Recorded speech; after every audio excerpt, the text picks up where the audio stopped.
అయితే మీరు గమనించండి, యేసు ప్రభు చేశాడా? పాపం చేశాడా? చేయకపోయినా సరే చేశాడు అని పాపిగా ముద్ర వేసిన ఆయన ఎలా ఉన్నాడంట? చెప్పండి గట్టిగా. ఓరకే ఉన్నాడు, మౌనంగా ఉన్నాడు. ఇంకా మీకు అర్థమయ్యేదానికి చెప్తాను చూడండి ప్రియమైన వాళ్ళరా. ఇప్పుడు స్కూల్కి వెళ్ళే పిల్లలు ఉన్నారా లేరా? ఉన్నారు.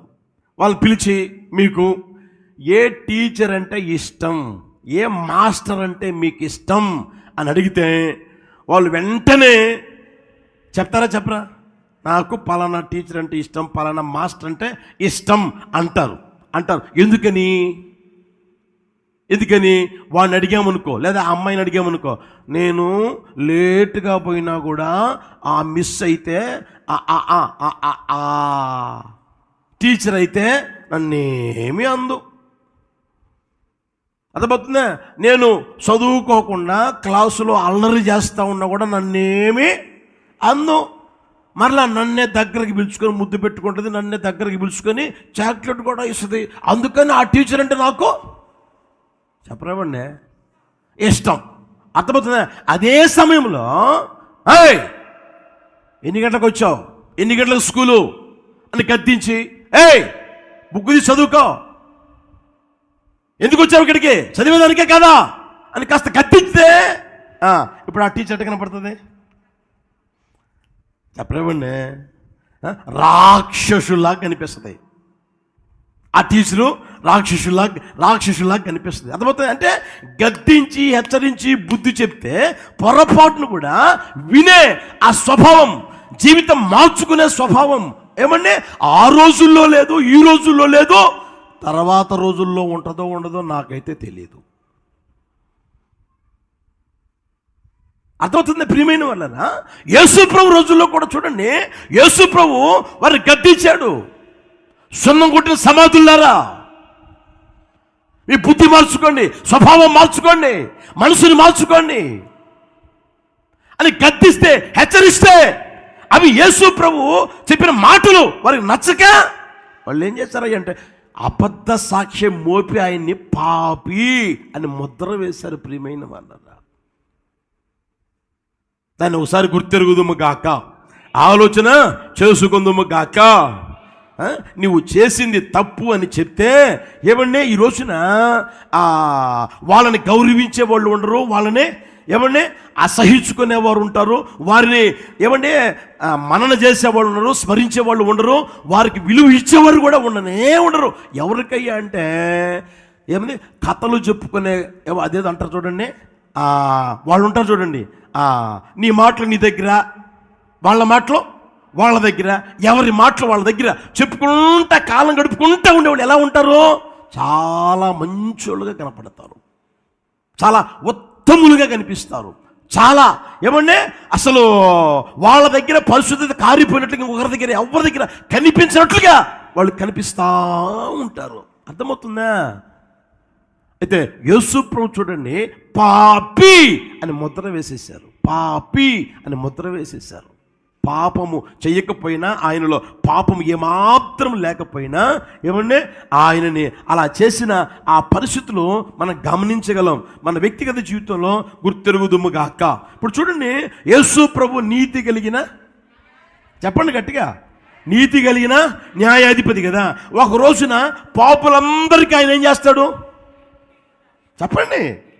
ఒక రోజున ఇప్పుడు బాగానే ఉంటుంది, ఇప్పుడు ఆనందంగానే ఉంటుంది, ఇప్పుడు సంతోషంగానే ఉంటుంది, ఇప్పుడు సంకలెగరేసుకుంటావు, ఇప్పుడు బాగానే ఉంటుంది. అయితే ఒక రోజున ప్రియమైన వాళ్ళరా ఆయన నీతి కలిగిన న్యాయాధిపతిగా ఉంటాడు.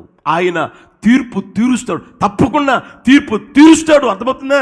బైబిల్లో మాట ఉంది కదా, మనుషులు ఒక్కసారే మృతి పొందవాలని నియమింపబడిన ఆ తరువాత తీర్పు జరుగునని రాయబడింది.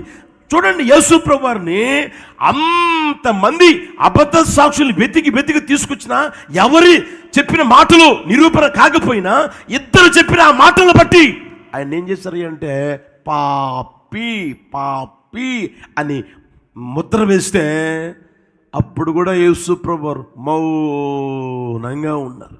యేసయ్యకి మహిమ కలుగును గాక. హల్లెలూయా. ఆ సమయంలో నాకు వచ్చిన ఆలోచన, ఆ సమయంలో యేసు ప్రభు నోరు తెరిచుంటే, రేయ్ మీరు చెప్పారు కదా అది నిరూపించగలరా అని ఉంటే ఎవరైనా ఆయన ఎదురు నిలబడగలరా? ఎవరైనా చెప్పగలరా? అయితే ఆయన మౌనంగా ఉన్నాడు. ఎందుకు అని అంటే, మనం చదువుకున్న వాక్యంలో గమనిస్తే, మనము ఆయన యందు దేవుని నీతి అగునట్లు. హల్లెలూయా. మనందరం దేవుని యందు నీతి అగునట్లుగా పరిశుద్ధుడైన యేసయ్య పాపిగా మారాడు. పాపమని ముద్ర వేసినా సరే, ఆయన పాపము లేకపోయినా సరే, పాపి పాపి పాపి అంటున్నా సరే మౌనంగా ఉన్నాడు. తాగుబోతాడంటే మౌనం ఉంటాడా? తిరుగుబోతానా అంటే మౌనం ఉంటుందా? అది యేసుప్రభు చూడండి, అంత పరిశుద్ధంగా బ్రతికిన యేసయ్యని పాపి అని అంటే మౌనంగా ఉన్నాడు. ఎందుకంటే మనం ఆయన యందు దేవుని నీతిగా మార్చబడాలి అని. యేసయ్యకే మహిమ కలుగును గాక. హల్లెలూయా. 23:14 చూడండి, లూకా సువార్తమానం 23:14 గమనించండి. ప్రజలు తిరగబడినట్లు చేయుచున్నాడని మీరీ మనుష్యుని నా యొద్దకు తెచ్చితిరే. ఇదిగో నేను మీ ఎదుట ఇతనిని విమర్శింపగా మీరితని మీద మోపిన నేరములలో, అక్కడ ఉన్న ఆ పెద్ద ఆయన అంటాడు, ఆ తీర్పు తెచ్చి ఆయన అంటాడు, ఏమండి ఆ అధికారి అంటాడు, మీరు నా ఎదుగు తీసుకొని వచ్చారే ఇతన్ని. ఎందుకు తీసుకొచ్చారు? ప్రజలు తిరగబడేటట్లుగా చేయుచూ ఉన్నాడని ఇతన్ని నా ఎదుగు తీసుకొచ్చారే. అయితే ఇదిగో మీ ఎదురు విమర్శించా, యేసుని విమర్శించా, రండి వచ్చి చెప్పండి అని విమర్శించా. అయితే మీరు మోపిన ఏ నేరములు ఒకటైనను నాకు కనబడట్లేదే. ఆయన చెప్తుంటే డైరెక్ట్ చెప్తాను, నాకేది కనిపించట్లేదే. మీరు మోపిన నేరం ఒక్కటి కూడా కనిపించట్లేదే. ఒకసారి ఆలోచన ప్రియమైన వాళ్ళరా. ఇప్పుడు చూడండి, ఆయన పాపి అని ఒక ముద్ర వేసి ఆయన పాపి అని అందరికీ ప్రచారం చేశారు. ఆయన మౌనంగా ఉన్నాడు. కారణం, మనం దేవుని యందు నీతి అగునట్లుగా మనం ఆయన యందు దేవుని నీతిగా మారాలి. నీవు నేను దేవుని నీతిని ధరించుకున్న వారంగా ఉండగలగాలి. మనం ఏమంటే ఆయనతో యుగాయుగాలు ఉండాలని కోరుకున్న దేవాతి దేవుడు ప్రియమైన వాళ్ళరా. యేసయ్య మౌనంగా ఉన్నాడు, పాపి అని ముద్ర వేసినా కూడా. ఇంకొక మాట కూడా చూస్తారా, 20:18 చూడండి, మత్తయి సువార్తమానం 20:18 చూడండి. ఇదిగో యెరూషలేముకు వెళ్ళుచున్నాను, అక్కడ మనుష్య కుమారుడు ప్రధాన యాజకులకును శాస్త్రుకును అప్పగింపబడును, వారాయనకు మరణశిక్ష విధించి ఆయనను అపహసించుటకును కొరడాలతో కొట్టుటకును సిలువ వేయుటకును. ఎవరికి అప్పగిస్తారంట అంటే యేసు ప్రభు ముందే తెలుసా తెలీదా? తెరవండి. యేసు ప్రభుకి అన్నీ ముందే తెలిసినా ఆయన ఏమన్నా అధైర్యపడ్డా? ఆయన ఏమన్నా జంకాడా? ఆయన ఏమన్నా ఆ ప్రాంతం విడిచి వెళ్ళిపోయాడా? మనం అనుకోండి ఏం చేస్తాం? అన్నీ తెలిస్తే ఏం చేస్తాం? పట్టుకుంటారు. ఆ మాట చూడండి ఇక్కడ, పట్టుకుంటారు, తర్వాత మరణశిక్ష విధిస్తారు, అప్పసిస్తారు, కోడాలతో కొడతారు, సులువు వేస్తారు అని తెలిస్తే ఆ ఇంట్లోనే ఆ ప్రాంతంలో ఉంటామా? ఏం చేస్తాం? ఎక్కడికి పోతాం కూడా తెలీదు. అయితే ఆయన చూడండి ప్రియమైన వాళ్ళరా, ముందే తెలిసినా సరే, అన్నీ ఎరిగి ఉన్నా సరే, ఆయన ఊరకే ఉన్నాడంట, ఊరకే ఉన్నాడు. కారణం, మనం ఆయన యందు దేవుని నీతిగా మారాలి అని కోరుకున్నాడు. హల్లెలూయా. రెండో మాట చూపిస్తాను చూడండి, మత్తయి సువార్తమానం 26:55. మత్తయి సువార్తమానం 26:55. అందరు చదవండి ప్లీజ్, దయచేసి అందరు చదవండి. ఆ గడియలోనే యేసు జనసమూహమును చూచి బందిపోటు దొంగ మీదికి వచ్చినట్లు కత్తులతోనూ గుదియలతోనూ నన్ను పట్టుకొని వచ్చితిరా. నేను అనుదినము దేవాలయములో కూర్చుండి బోధించుచున్నప్పుడు మీరు నన్ను పట్టుకోలేదు. యేసు ప్రభువారు ఆ ప్రాంతంలో ఉన్నాడు. ఉంటే ప్రియమైన వాళ్ళరా, యేసు ప్రభువారు అంటున్న మాటలు గమనిస్తే వాళ్ళందరినీ చూసి, అరే రోజు మీ సమాజ మందిరాల్లో నేను బోధించాను కదా, రోజు మీ కళ్ళ ఎదురు తిరిగాను కదా, మీకేమన్నా కనపడకుండా తిరిగానా? మీ అందరికి కనిపించాను కదా, నా దగ్గరికి గుంపులుగా జనాలు వచ్చారు కదా, వారందరినీ స్వస్థపరిచాను కదా, వారికి ఆరోగ్యం ఇచ్చాను కదా, వారికి మేలు చేశాను కదా, అందరూ మేలు పొందారు కదా, ఆ రోజుల్లో మీ ఎదుటే నేను తిరిగాను కదా, మీ సమాజ మందిరంలో బోధిస్తున్నప్పుడు మీరు ఎందుకు పట్టుకోలేదు? ఇప్పుడేంటి ఆ మాట చూడండి ఇక్కడ, ఇప్పుడేంటి బందిపోటు దొంగ మీదికి వచ్చినట్లు కత్తులతోనూ గుదియలతోనూ, ఓ ప్రక్క కత్తులు ఉన్నాయి, ఓ ప్రక్క గుదియలు ఉన్నాయి, జనాలందరి దగ్గర కత్తులు గుదియలు ఉన్నాయి. ఏమండి ఆ తర్వాత ఆయన మీదికి వచ్చారంట, కత్తులు గుదియలు తీసుకుని మీదికి వచ్చారట. ఎందుకంటే బందిపోటు దొంగను, యేసు ప్రభువు వర్ణించిన మాట చూడండి, బందిపోటు దొంగను పట్టుకొనినట్లు నన్ను పట్టుకోవడానికి వచ్చారా? నేనేమైనా బందిపోటు దొంగనా? నేను బందిపోటు దొంగను కాదు కదా, మీ మధ్యలో సంచరించేవాడిని కదా, మేలు చేసిన వాడిని కదా. ఆ మాటలు మనం గమనించాలి. సత్యం ఏంటంటే ప్రియమైన వాళ్ళరా, పరిశుద్ధుడైన యేసయ్యని బందిపోటు దొంగను ఎలా అయితే ట్రీట్ చేశారో, ఎలా అయితే పట్టుకునే దానికి వచ్చారో, అలా ఆయన దగ్గరికి వచ్చి పట్టుకొని తీసుకుని పోతా ఉన్నారు. మొదటిదేమో పాపము చేయకపోయినా పాపి అని ముద్ర వేశారు.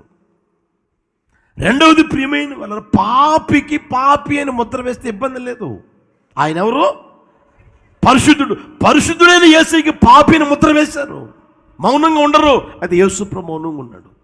మనం గమనిస్తే రెండవది ప్రియమైన వాళ్ళరా, ఆయన బందిపోటు దొంగ కానే కాదు, ఏ రోజుకి కాదు. బందిపోటు దొంగ ఆయన కాకపోయినప్పటికీ బందిపోటు దొంగని ఎలా అయితే పట్టుకునేదానికి చేతుల్లో కత్తులతో గుదిలతో సిద్ధపడి వస్తారో, అలా సిద్ధపడి ఆయన పట్టుకునేదానికి వచ్చారు. ఎలా ట్రీట్ చేస్తున్నారో గమనించండి. యేసయ్య, పరిశుద్ధుడైన యేసయ్యని ఏమంటే బందిపోటు దొంగను పట్టుకునేదానికి వచ్చి ఆయన పట్టుకుని పోతా ఉన్నారు. మీరు ఆలోచన చేయండి. ఒక కుటుంబం తప్పు చేసినా తప్పు చేయకపోయినా ఏమండి ఆ ప్రాంతంలో ఉంటే పోలీసులు ఇంటికి వచ్చారనుకో ఎలా ఉంటుంది? అంతవరకు గౌరవంగా బ్రతికిన కుటుంబం, అంతవరకు మర్యాదగా బ్రతికిన కుటుంబం, అంతవరకు విలువలతో బ్రతికిన కుటుంబం, అంతవరకు విలువ కలిగి బ్రతికిన కుటుంబం, అంతవరకు ఏమంటే ఇంత మచ్చ ముడత డాగు కూడా ఏమండి ఉండని కుటుంబం, ఆ ప్రాంతాల అందరి ద్వారా మంచి పేరు పొందిన కుటుంబం అనుకోండి. ఆ కుటుంబానికి ఒక 4 పోలీసులు వచ్చారు, లేదా 2 పోలీసులు వచ్చారనుకోండి, అది అందరూ చూశారనుకోండి, ఎట్లుంటుంది? ఒకసారి గమనించండి. ఏంటండి ఆ కుటుంబంలోకి పోలీసులు వచ్చారు, వాళ్ళు ఏం చేశారండి? అర్థమవుతుందా? సరే, మాట్లాడే మాటలు ఇలా ఉంటే ఆ ఇంట్లో వాళ్ళు ఎట్లుంటుంది? ఎప్పుడు మా ఇంటికి రాలేదే, ఎప్పుడు మా గడప కూడా తొక్కలేదే అనుకుని ఎంత అవమానంగా ఫీల్ అయిపోతారు, ఎంత తల దించుకునే పరిస్థితులు, ఎంత ఏమండి అవమానం కలిగిన పరిస్థితులకి వాళ్ళు వెళ్ళిపోతారో గమనించండి ప్రియమైన వాళ్ళారా. ఇది లోకములో దేవుని ద్వారా పిండముగా రూపించబడిన ఏమండి ఒక మనిషి జీవితం అంత అవమానానికి, అంత నిందకి, అంత హేళనకి, అంత అపహాస్యానికి లోబడి పోతామేమో అనే ఆ పరిస్థితి వాళ్ళకు ఉంటే, మరి పరిశుద్ధుడైన యేసయ్యని ఎలా పట్టుకోవడానికి వచ్చారంట? బందిపోటు దొంగనండి. ఒకసారి ఆలోచన చేసుకుందుము గాక, గుర్తెరుగుదుము గాక. ఇంట్లో జరిగింది ఎవరికైనా తెలిస్తేనే భరించలేరు, అవునా కదా? భార్యాభర్తల మధ్య ఏదో జరిగిందనుకోండి, అది నువ్వు బయట తిరుగుతూ ఉంటే, ఏంట్రా మీ ఇద్దరి మధ్యలో ఇలా ఉందంట కదా అని అంటేనే భరించలేరు. ఎలా తెలిసింది మా ఇద్దరి మధ్యలో, 4 గోళ్ల మధ్యలో జరిగిన సంగతి ఎలా తెలిసింది అన్న బాధ, వేదన తట్టుకోలేని పరిస్థితిలో ఉంటారు ప్రియమైన వాళ్ళు. అయితే యేసు ప్రభు దగ్గరికి ఆ రోజున బందిపోటు దొంగ మీదికి వచ్చినట్లుగా, బందిపోటు దొంగని ట్రీట్ చేసినట్లుగా ఆయన మీదికి వచ్చి ఆయన పట్టుకుని పోతా ఉంటే ఎలా ఉంటుంది గమనించండి. ఆ రోజు వరకు మేలు చేశాడు, ఆ రోజు వరకు కీడు చేయలేదు, ఆ రోజు వరకు ఏమండి అందరి ద్వారా ప్రశంసలు పొందుకుంటాను, అందరి ద్వారా ఏమండి అందరూ కీర్తిస్తాను, అందరూ స్తుతిస్తాను, అందరూ మహింపరుస్తాను ప్రియమైన వాళ్ళు. అలాంటి గొప్ప స్థితి అయింది. ఒక్కసారిగా బందిపోటు దొంగ మీదకి వచ్చినట్లుగా వస్తే ఎంత దారుణంగా ఉంటుందో ఆలోచించేయండి. ఆ మధ్య మనం బైబిల్లో గమనించగలిగితే యోహాను సువార్త మనం 8వ అధ్యాయంలో ఒక సంభవం ఉంది. ఆమె పాపము చేస్తూ ఉండగా పట్టబడింది. పట్టబడిన తర్వాత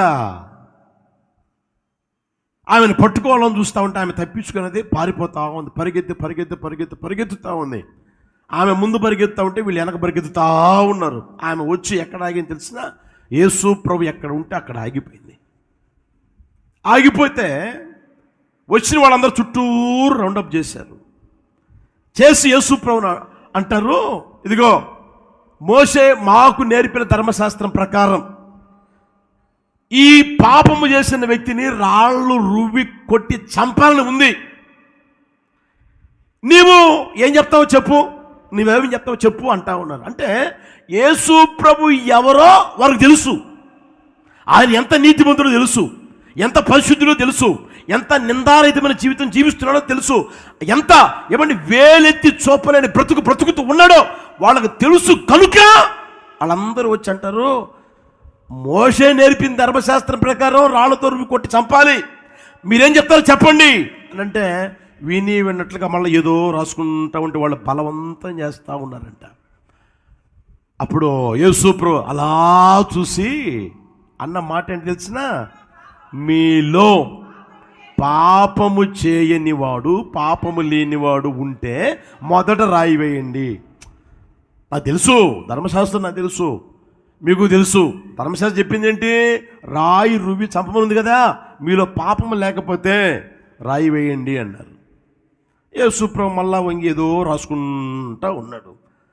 చిన్నవారి మొదలుకొని పెద్దవారి వరకు తీసుకొచ్చిన రాళ్ళను అక్కడ పడవేసి అందరూ ఏమైపోయారంట, ఒకని వెంట ఒకడు అందరూ వెళ్ళిపోయారు ప్రియమైన వాళ్ళరా.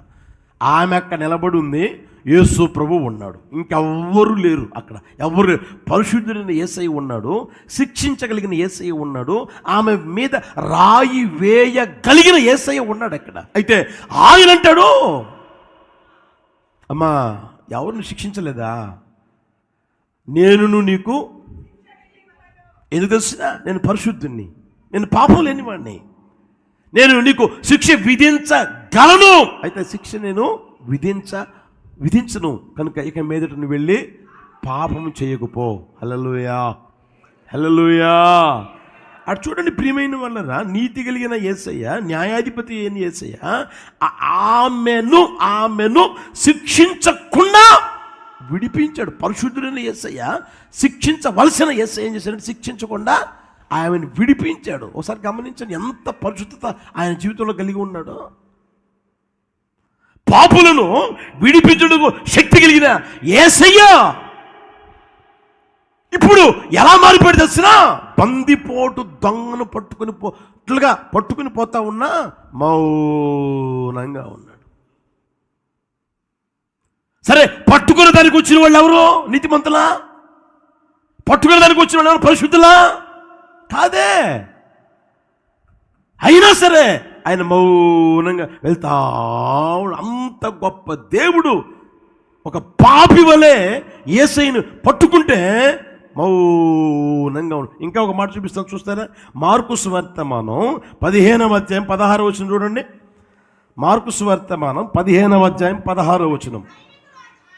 సైనికులు ఆయనను ప్రేతోర్యమును అధికార మందిరము లోపలికి తీసుకొని పోయి సైనికులందరినీ సమకూర్చుకున్న తరువాత ఆయనకు ఓదారంగు వస్త్రములు తొడిగించి ముండ్ల కిరీటమును ఆయన తల మీద పెట్టి, యూదుల రాజా నీకు శుభమని చెప్పి ఆయనకు వందనములు చేయసాగిరి.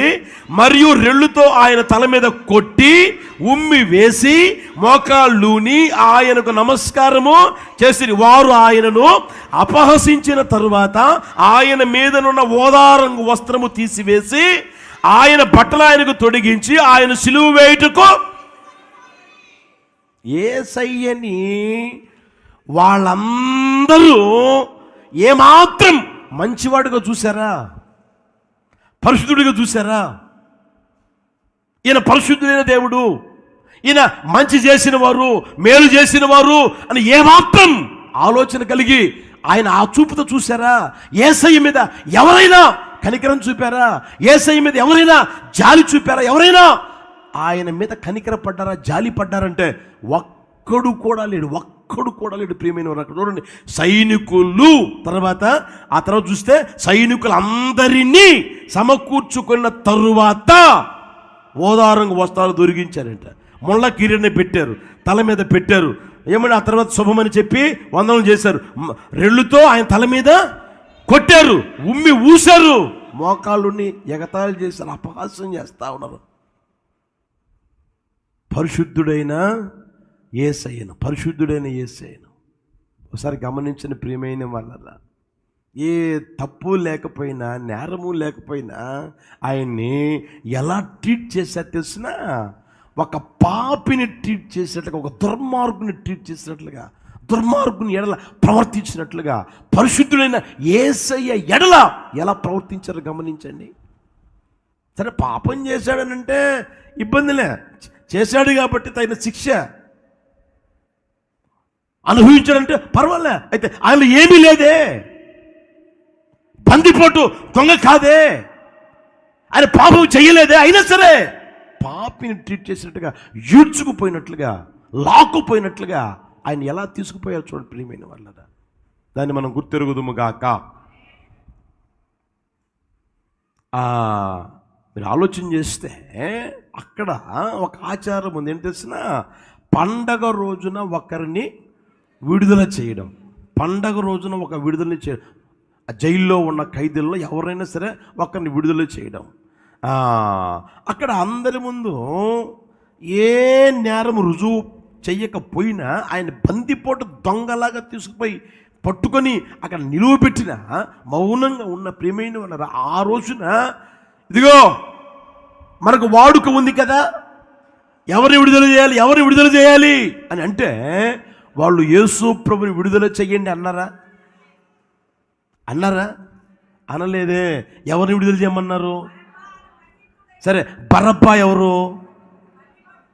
ఒకసారి గమనించి, బరబ్బా ఎవరు?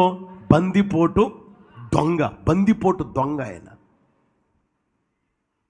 సరే, బందిపోటు దొంగని ఏమంటే మాకు విడుదల చేయండి అనే ఆ కేకలు వినపడతానే ఉన్నాయి. వాళ్ళు ప్రేరేపించారట.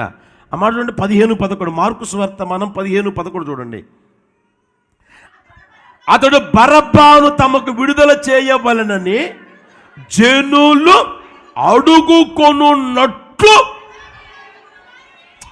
జనుల్లో ఆలోచన లేదు, జనుల్లో తలంపే లేదు.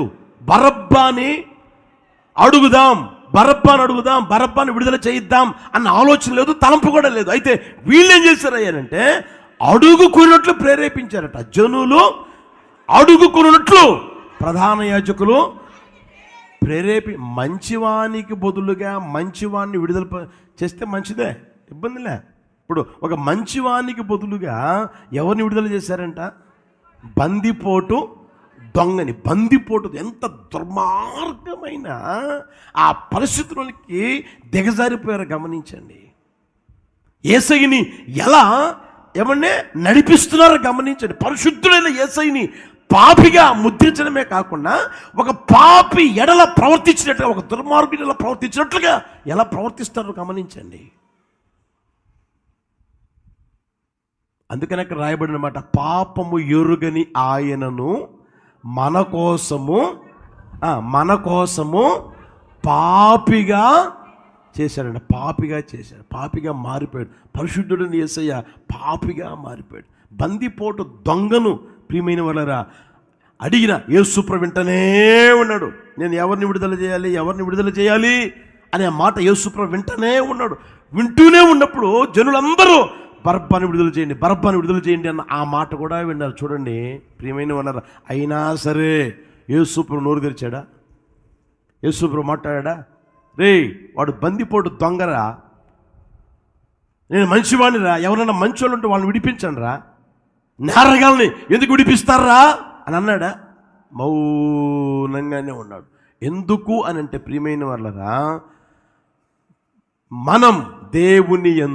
మనం ఆయన యందు దేవుని నీతి అగునట్లుగా, యేసయ్యకి మహిమ కలుగునుగాక.